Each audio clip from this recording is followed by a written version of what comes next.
The heart of London is set to become a cauldron of dissent as two opposing forces prepare for a confrontation. Thousands of Tommy Robinson supporters, often linked to far-right ideologies, are poised to descend upon the city. They demand his release from prison, viewing it as politically motivated. This gathering, scheduled for February 1st, could be volatile. Stand Up to Racism, opposing Robinson's views, will counter-protest. They see him as a dangerous demagogue inciting hatred. Their presence promises to escalate tensions. Authorities are on high alert, concerned about public safety.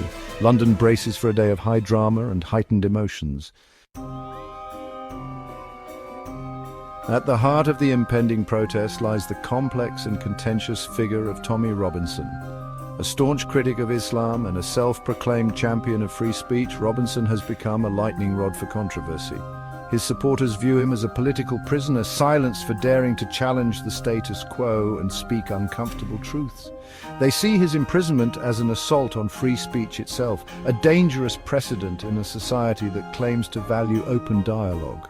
Robinson's detractors, however, paint a starkly different picture. They argue that his rhetoric extends far beyond mere criticism into the realm of hate speech, inciting violence and stoking the flames of Islamophobia. They point to his history of inflammatory remarks and his association with far-right groups as evidence of his true agenda. This fundamental disagreement over Robinson's motives and the nature of his message lies at the core of the upcoming confrontation. It is a debate that extends far beyond the man himself, touching upon the very essence of free speech in a democratic society and the limits of acceptable discourse. In direct opposition to the pro-Robinson demonstration, Stand Up to Racism will take to the streets with a message of unity and tolerance. They view Robinson's rhetoric as a dangerous form of bigotry, threatening the fabric of a diverse society. Their counter-protest challenges a rising tide of intolerance. Stand Up to Racism argues Robinson's imprisonment is not an attack on free speech, but a response to his incitement of hatred and violence. They see his supporters as a dangerous fringe group. Their counter-protest urges unity against racism and bigotry. Stand Up to Racism adds complexity to an already volatile situation. It highlights deep divisions within British society and the need for respectful dialogue on race, religion, and free speech. Section 4. Navigating the Tightrope. The importance of peaceful protest in a divided city. As London prepares for the convergence of these two opposing forces, the spectre of violence hangs heavy in the air. The potential for clashes between pro- and anti-Robinson demonstrators is undeniable, raising concerns about public safety and the potential for unrest. In the face of such tension, it is imperative that both sides exercise restraint and engage in peaceful and lawful protest. The right to assemble and express one's views is a cornerstone of a democratic society, but this right must be exercised responsibly and with respect for the law and the safety of others.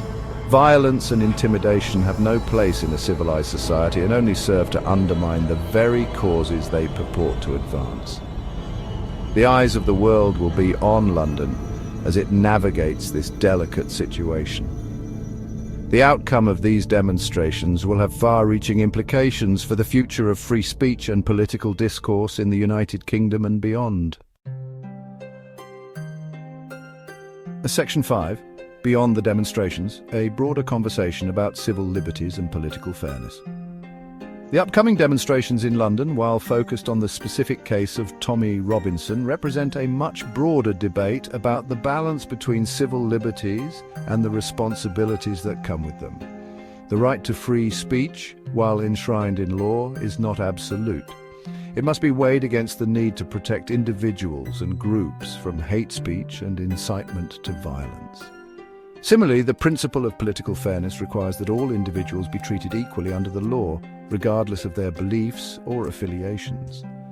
However, this principle must also be balanced against the need to uphold the rule of law and hold those who break it accountable for their actions.